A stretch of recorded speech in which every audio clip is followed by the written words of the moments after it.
Good morning, everyone, and welcome to this valuable Power Retail webinar session brought to you today by Bronto Software and eStar. Thank you all for joining us. I'm Pranitha Govender. I'm the editor of Power Retail, and I'll be introducing our guest speakers very shortly. Before the introduction, some quick housekeeping. Mobile phones, if you could please turn these to silent. I can't ridicule you if it goes off because I won't hear it, but that's besides the point. You probably want to pay attention because it's going to be a great session today. At the end of the presentation, we'll have time for questions. You can enter these at any time in the question dialog box on your dashboard, and we'll do our best to answer as many as we can.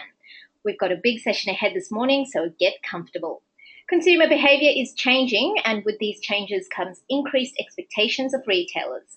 The best practice of having traditional lifecycle messages should no longer be viewed as just good enough. These messages need to deliver what consumers expect. Today, we'll be reviewing what some of these changes in consumer behaviour are and how they impact some of your business's key revenue-driving lifecycle messages. We have two presenters this morning. Please welcome Greg Zakowicz, Senior Commerce Marketing Analyst at Bronto, and Greg Randall, Digital Strategist at eStar. Hello, everyone. Morning. So, Greg, Randall, and myself are very excited to have you guys, and thank you very much for taking the time out of your day to come listen to us talk to you about the evolution and the change in consumer behavior.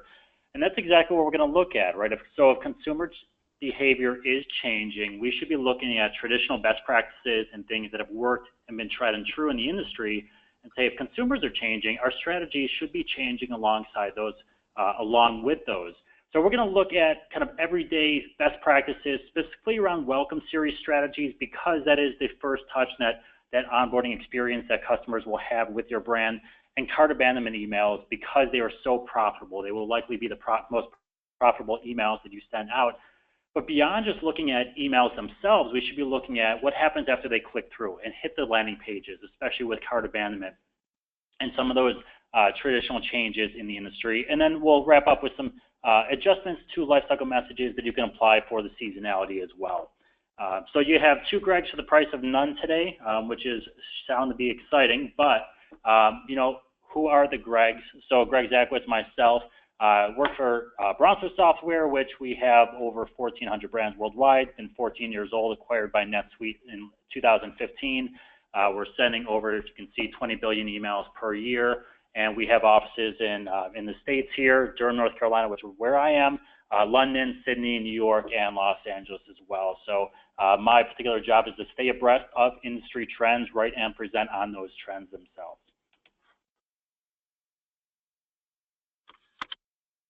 Look, thanks, Greg. And look, I'm Greg Randall, and I'm working for eStar. And look, before we start talking about today's consumers, I want to quickly talk about who is eStar.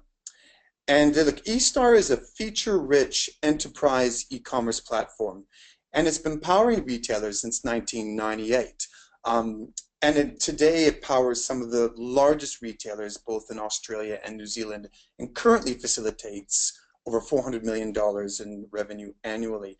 eStar has offices in Australia and New Zealand, and within the eStar team we have in-house design teams, in-house retail strategists, of which I'm a part, and a huge, extremely talented development team, I should say teams, based in both New Zealand and Australia. So our clients get this great locality with our development, our project management, and our ongoing strategic support. So it's a great relationship for our clients and our new ones too. All right.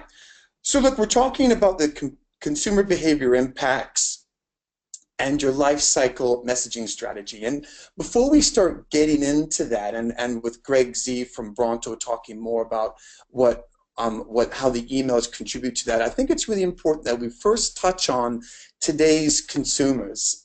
And in particular, I want to talk about two fundamental behavioral trends that are occurring very recently. There's two consumer shifts that retailers need to take notice of. The first one is how consumers engage with email content, and the second one is the consumer behavioral shifts as a result of too much choice. So let's talk first about the how consumers engage with email content. A recent survey was done that found that 72% of people who are checking their emails do so on their smartphone. And in fact, this number rises to 91% for the 18 to 24-year-olds. So the key takeaway point from this is you may have strong, relevant messaging, but if it's hard to read and the layout is inadequate, that's an opportunity lost, essentially. And this actually brings to light some important tips that we can talk about very quickly, just with this one piece of insight. And I've got 7 to quickly run through for you now. One is plan your email layouts. I'm going to talk more about that later on in the presentation. But quickly, number 2, as a guideline for layouts, stick with a wide single column format. And what I mean here is don't try to have multiple content elements on a single row. Number 3 is respect the smartphone fold. This is an important one, and look, everybody understands the concept of the fold, but the dynamic of late has changed. And I think it's important for retailers to understand that just because they're reading an email on their smartphone doesn't mean they're automatically going to be scrolling down the page and automatically engage with content. The key point to make here is if the content is relevant above the fold, the content that people can see without scrolling, the assumption is there's more relevant content down below, and that assumption will initiate scrolling behavior. If you have garbage up top, the assumption is there's more garbage down. And with consumers, with today's consumers who are time poor, you better make sure that there's relevancy above the fold to initiate that behavior. Okay? Point number 4, ensure the images are large enough to be recognizable. Number 5, deliver white space. Don't feel you have to cram content together. Number 6, make sure the calls to actions are large finger targets. Remembering this is all about the smartphone. And even though the finger target is kind of common sense, you'd be surprised how often it's not happening. And number 7, ensure the font and the calls to actions have strong contrast against its background. And the point here to make is people could be reviewing the email on their smartphone in a bright environment outside in the sun. So this is why you would, as a guideline, steer away from a black background with white font, for example. Okay, so let's move on to the next one. Let's talk about the consumer behavioral shifts as a result of too much choice. Consumers are struggling a little bit now to make decisions. And here's 2 examples of what consumers are facing in today's retail environment, let's say. If a consumer wants to purchase a scarf and they go to Amazon.com, they've got over 200,000 to choose from. In Christmas 2015, Google did some research and found that 7 out of 10 people received a gift card as a present because of this inability to make decisions. Okay, so this is really interesting, and this gives us another good layer of insight in terms of what consumers are facing. And what's happening is consumers are developing shortcuts to help them make decisions when they're presented with too much choice. And this is called these shortcuts are called consumer heuristics. Now, I'm sure some of you may have not have heard of this term heuristics before, but a consumer heuristic is simply this. It's the consumer's approach to simplify their decision-making when they're selecting a product. It's like a shortcut. It's just a mental shortcut that they're taking. And what Google has found is in the last couple of years, consumers are now introducing the word best in their keyword searches when they're looking for products in Google. So 2 or 3 years ago, they'd be looking for home theater systems or digital cameras or whatever the product may be, large screen TVs, you name it, it's in there. However, what's been happening in the trends from Google, they're reporting that now people are using the word best. So it's the best home theater system or the best dishwasher, which helps them try to get away from this too much choice because they're thinking, well, I want to find the best thing anyway, so I might as well search for it. So that brings to light a question. How do consumers determine the best product amongst a large selection? And we as retailers have some tactics that we can employ to help customers or consumers pick the best of something that matches their buying intent. And I've got the three main ones here. Customer reviews is the first one. Everybody knows the power of customer reviews. However, in Christmas 2015, Google found that reviewing customer content was one of the most popular actions consumers took while they're trying to find a product. The next one is introducing bestsellers. Now, when retailers introduce bestsellers, that's kind of like a review in the sense that people will think, well, if other people purchased this product, they may have had the same need that I have right now, so they must be the right product for me. The third one, present products in context. And this is talking about your merchandising strategy. And a good example here is if you're selling a home, what scenario would best sell that property? Staging a home or having a home being empty with no furniture in it? So this is talking about, with apparel, you have pictures with models, product videos showing the apparel in use. Those are the kinds of things I'm talking about. Okay?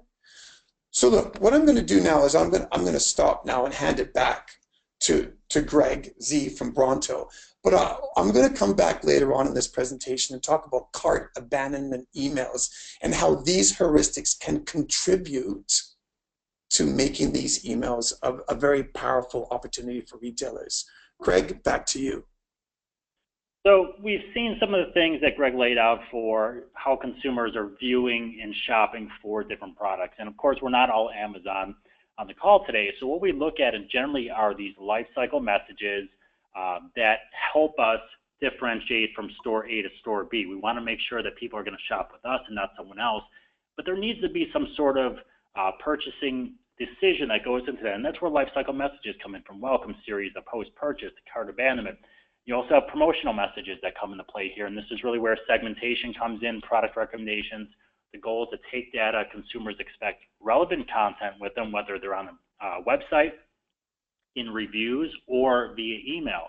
So this is where that comes in with this data point to make emails more relevant. And then finally, social media. It's hard to create a customer experience online, especially if you're an online-only retailer, but social media is kind of that even connector there. So our traditional best practices for email lifecycle messages used to follow those certain rules. But we want to look at adapting those best practices, especially with those two series we spoke about, the welcome and the cart abandonment, and how to apply them to that change in consumer. So let's start with the welcome series here. A welcome series, again, is designed as that, how do you do it? It's that initial intro. So it's the handshake, it's the nice to meet you, they're going to sign up, and that's the first impression they get.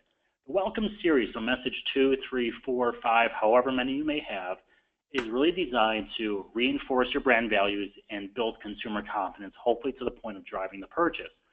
What happens is if you have store A and store B that come together and they both have very similar welcome series. It's my welcome message, it's a social media invite message, it's a manager preferences message. There's nothing really there differentiating your store versus their store. And then you're left with this issue of, hey, how do we influence the purchase at that point?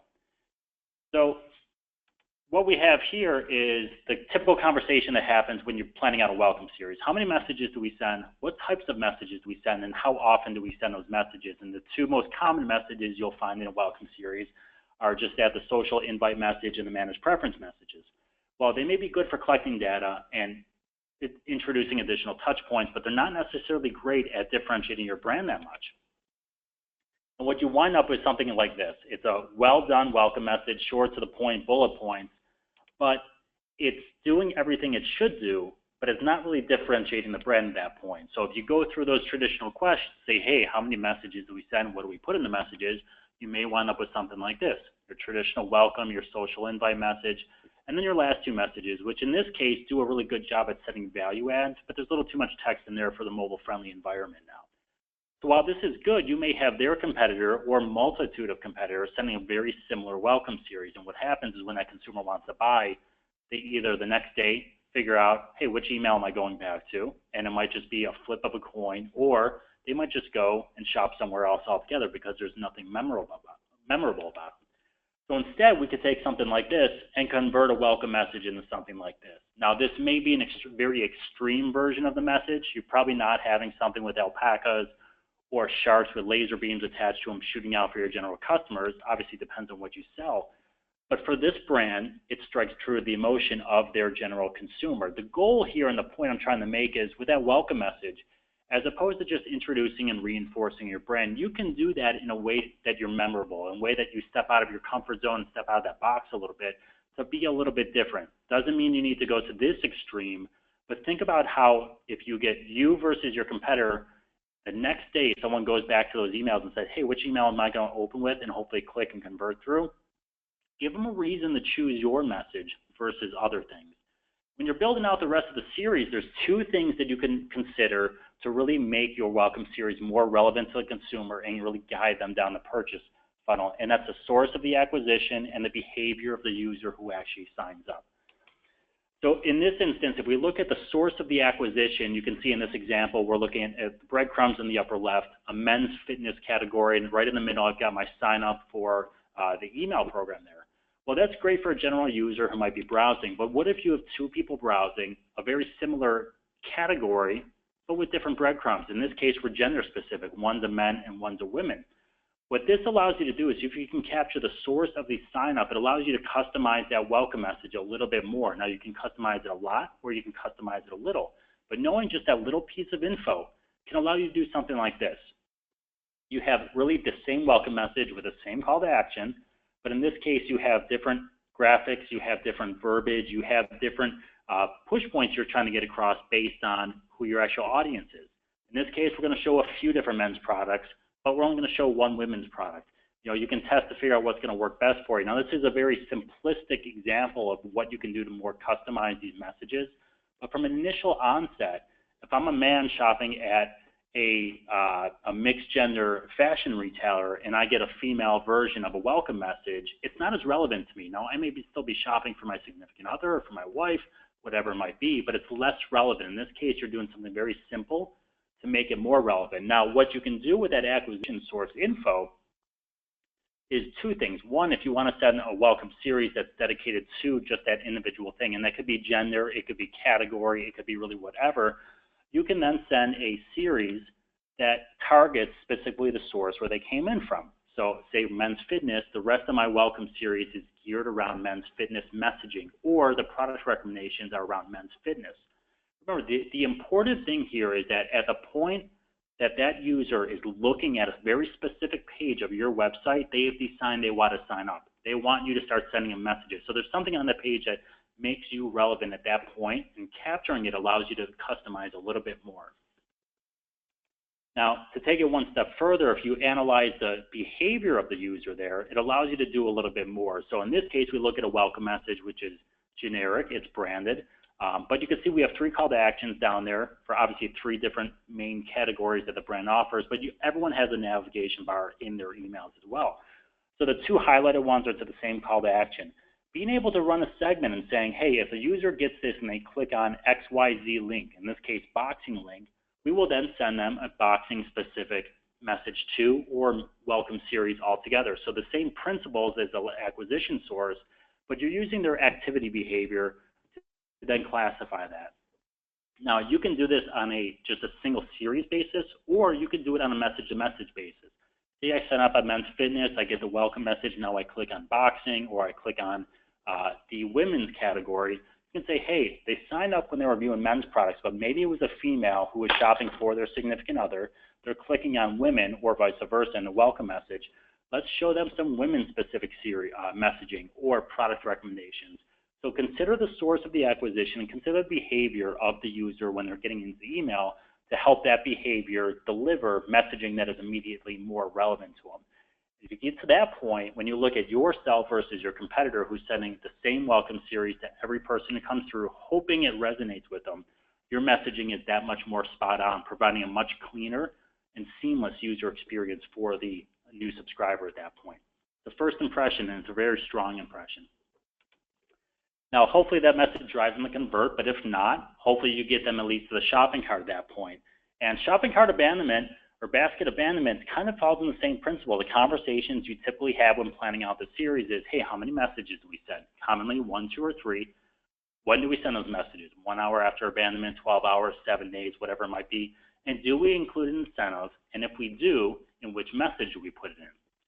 So those are all fine. They're well and good. They're well intentioned. But there's 3 things that really work side by side and intertwine with one another that allows you to even differentiate this messaging. That's cart total, incentives, and the number of messages you ultimately send.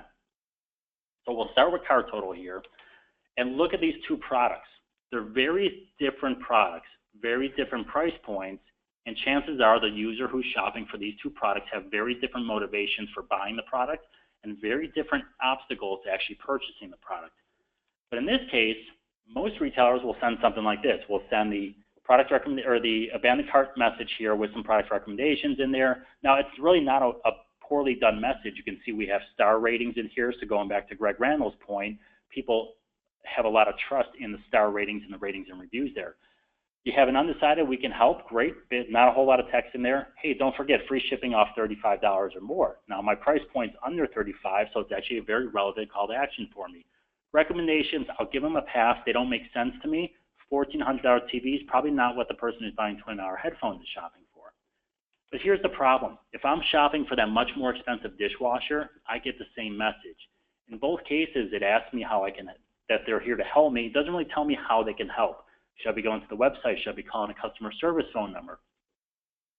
My verbiage is exactly the same. $35 and I get free shipping. Well, for that $700 dishwasher, that's a wasted message to me. It doesn't matter. If I'm spending that much money, you can expect that I expect free shipping here.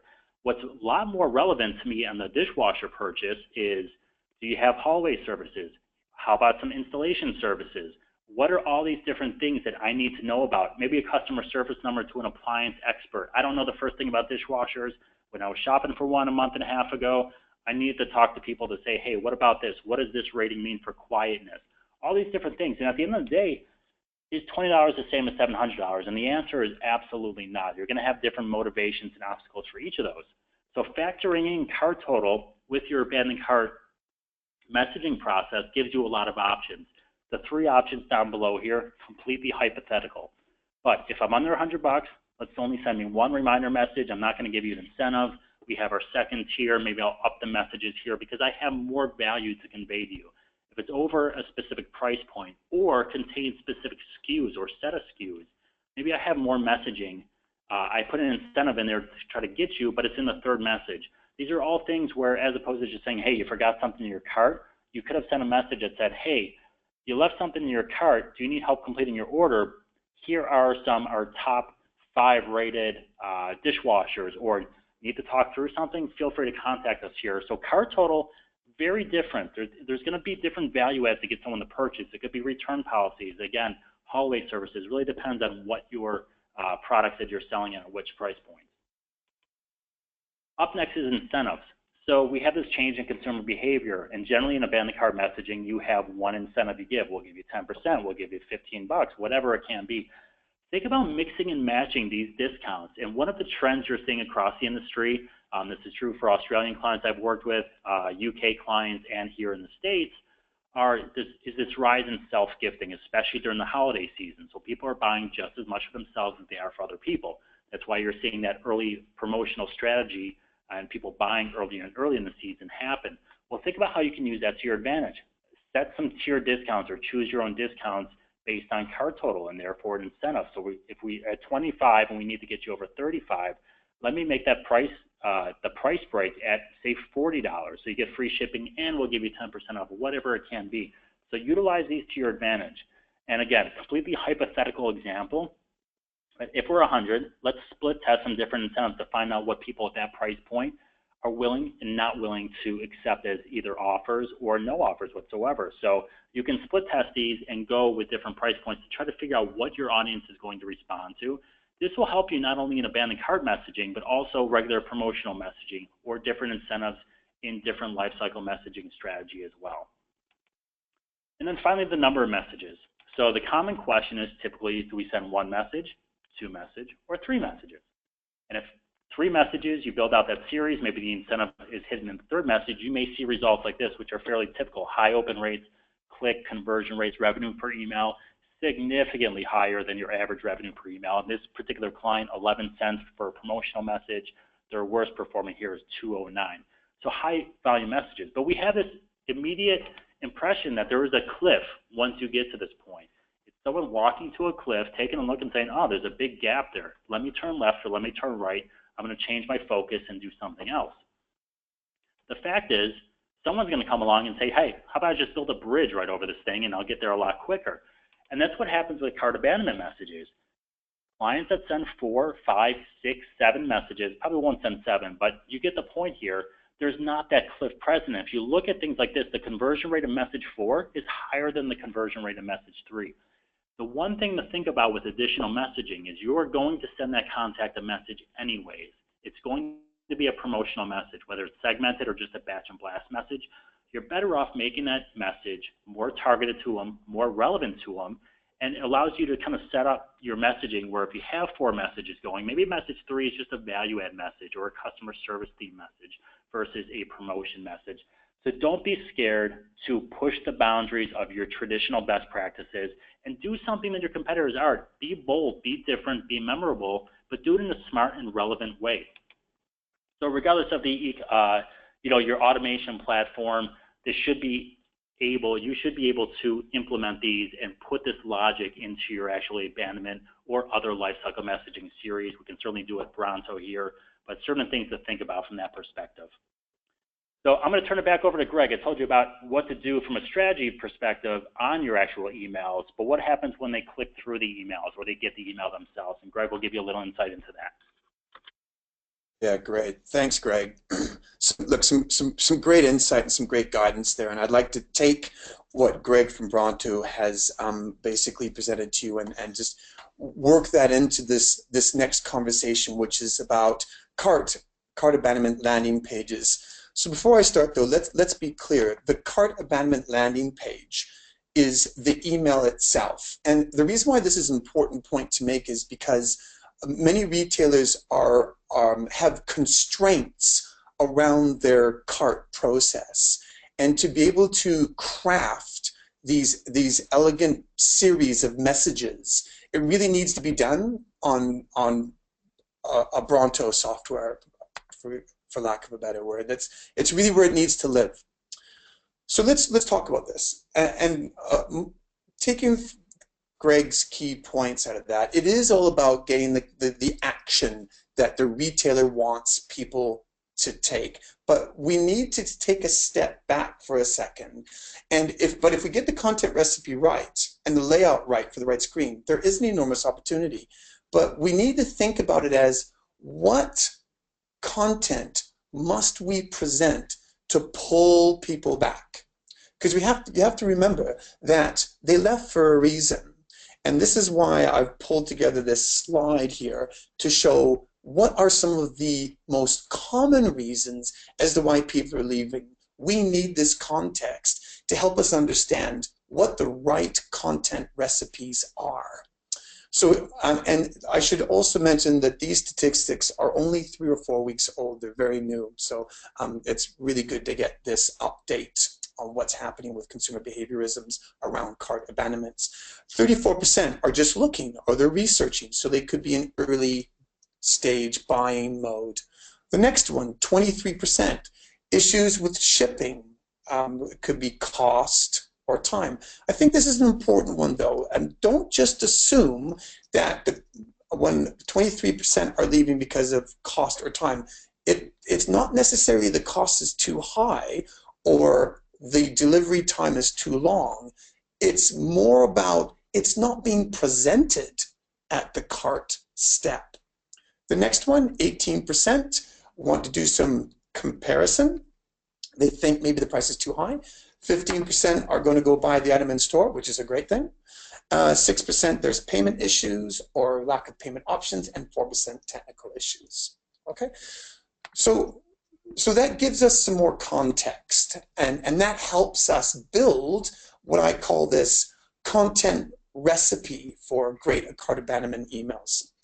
So now what we need to do is we need to break down, based on the knowledge we now have on those heuristics that we talked about at the beginning, plus this context of why people are leaving, we can start creating almost a content wish list for cart abandonment emails. And I just want to talk about that quickly now. So the heuristics that we spoke about are really good for those people who are in early stage buying mode or who are just looking or researching, and that I just talked about just now. So examples of that, well, email subject title is also a really good decision-making influencer, especially if you apply a sense of urgency to it. The next one is the customer reviews, we've already talked about. The next one is the merchandising of the product, we've already talked about that. And the last one is emphasize the product as a bestseller, but of course, only if it's true. Consumers are smart, they know if it's not true or not, okay? So the next content recipe we need to talk about speaks to that slide about why people are leaving the shopping cart. We need to talk about delivery times or delivery options or even delivery messaging. We also need to talk about returns. We need strong calls to action. Security symbols. Remember on that slide it talked about there are some potential issues with payment. We want to be able to give people comfort or assurances that their payment will be secure. Support content is also a really important one too. There are just people who will do all of their researching online but will buy in store.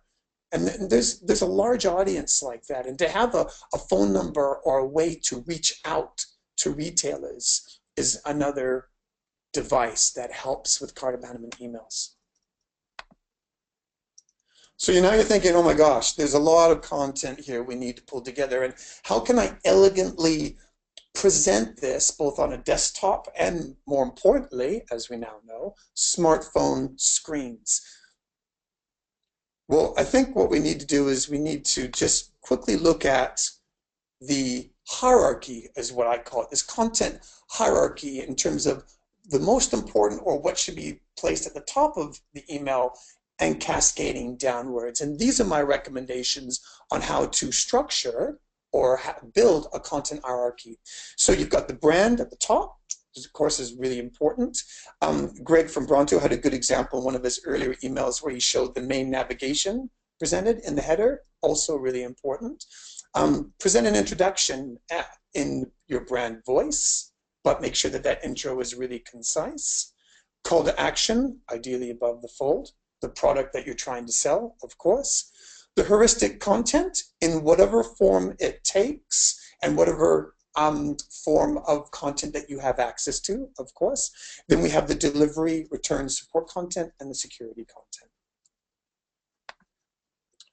So look, what I thought would be a really good idea, and wrapping up now, is giving you some examples of some abandonment carts, some real life examples. And again, like I said, Greg from Bronto's got presented a really good example earlier, but here's some other good ones. And wanted to start with ASOS.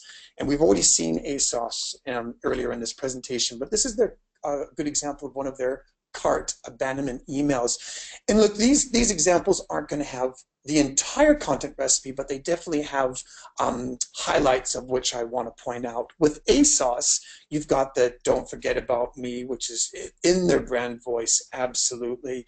You've got the get me call to action. But what I really like about this email is how they've just presented free delivery and easy returns. It's not design heavy, but with the way that they've placed those key content elements, it will have impacts.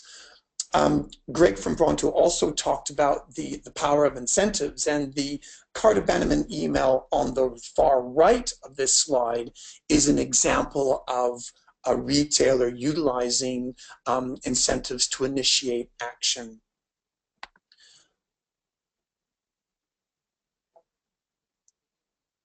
on this slide, we've got some good examples. The cart abandonment email on the left is from a pet retailer. And of course, this retailer has done a really good job because this consumer has left dog items in their cart. So they have presented the dog. And I think this is a good example of that, what Greg said earlier about striking that emotion piece is really effective in these emails, definitely. And pet people are a great example of how you can really get that emotional connection.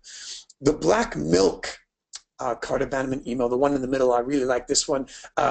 Some of you may think that this is a pet retailer. In fact, it's a young woman's apparel retailer, but they felt that this emotion striking tactic would work for this young female audience. And they don't even have a picture of the product, but they got this really cute puppy. The cart abandonment email on the right, the retailer called Joy, is a really interesting example of, they've got the product that was left in the cart at the top, but what they've also done is they've presented similar products below, which is, again, they're thinking that maybe that product was not quite right. Let's give other examples. The last example I want to show you is one from Fab, and this is my favorite one, probably because it's a great example of multiple content elements coming together to drive that action of people clicking on this email and going back and purchasing. You've got a great title to initiate that action. It says, we're still holding the Angus Queen bed gray for you. Act fast if you want it. Fantastic. You've got the shipping, the returns, and smile. It's guaranteed message. Still in brand voice, but it gives you those really good assurances. And then below the brand, you've got smile. It's still for sale, which again gives the consumer comfort that whatever promotion event that they saw this product on, the retailer is still going to honor it. Fantastic. And then down below, they've got a clickable phone number and an email call to action. So look, that's really it for me. And in terms of final thoughts from my perspective, I think that really the most important message I'd like to send to everybody listening is the cart abandonment email piece is a massive opportunity, but it takes thought and consideration to take consumers who are time poor and who are bombarded with emails every single day to take the time and the effort to come back to you. So you better send a good message to make that effort worth their while. Thank you very much. Yeah, and just to add to that, great content, Greg. You know, consumers are changing, and Randall just mentioned that you know, people are being bombarded with emails, and that's not necessarily a bad thing because you're one of those people who's sending emails. It's a good thing that they're open to getting those emails, but they do expect relevant experiences now. They expect those messages to be relevant. So to Greg's point, if they're hitting and being hit with these emails all the time, if you can make your messages, both life cycle, promotional, whatever it can be, a little bit more relevant to their needs, to their obstacles, to their motivations, they will recognize that. And I'll guarantee you that when you get emails or they get emails and they see 5 different brands there and you're one of those brands and your messages are always more relevant than the others, you'll be the go-to. It'll be the easy swipe to the lead on their phone for the other brands.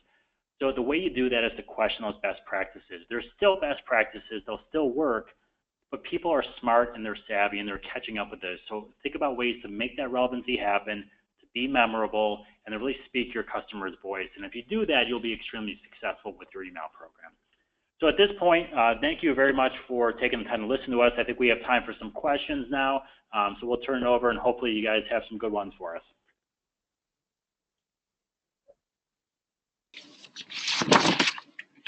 Thank you, Greg, for a very insightful presentation. I certainly learned a lot about Lifecycle messages this morning. We have quite a few questions queued up. The first one is directed to Greg Zakowicz. Greg, you mentioned adding a 4th abandoned basket message. How many is too many, and are you worried about annoying the customer or having them unsubscribe? Yeah, very common question I get, not only with basket abandonment, but also with welcome series. How many is too many? The answer is there's really no set number for it, and having that fourth or fifth abandoned cart message is really somewhat uncharted territory. So, just monitor the metrics for it, adjust your timing. I have had a couple clients implement fourth messages. Some do it only for the holiday season.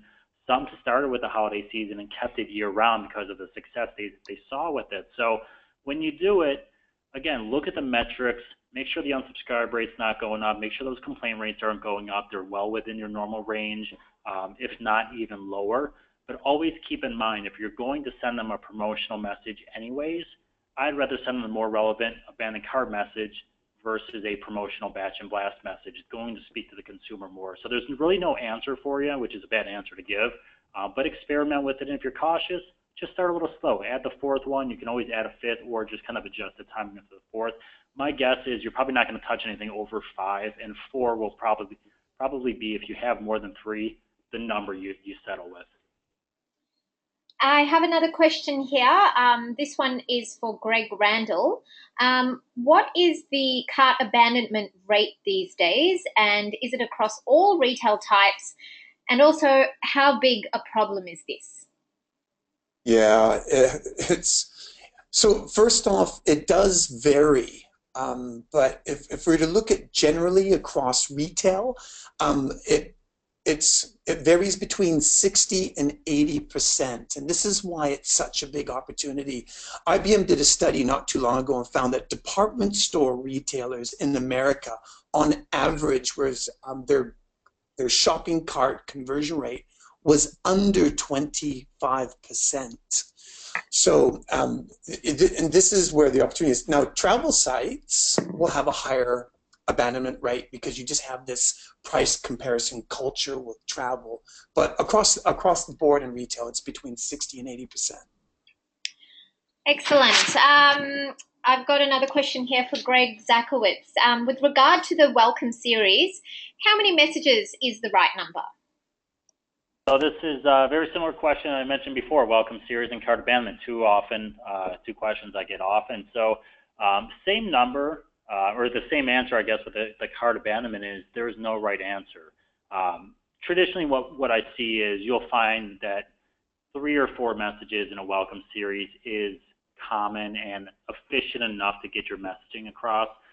I always advise clients that really look at the messaging you are sending to your customers. So, don't force a message, say, hey, our competitor has 4 messages, we need to do 4, and then you force a message in there. Figure out what's going to separate you from them, hit those value adds, and make your messaging about the value adds and what makes you great and what makes them, have the idea to buy with you and not them. And my guess is you'll probably settle at 3 or 4 messages, but there's really no right or wrong answer here. The one thing certainly to keep in mind is you don't want to send promotional messages while you're sending those welcome series messages.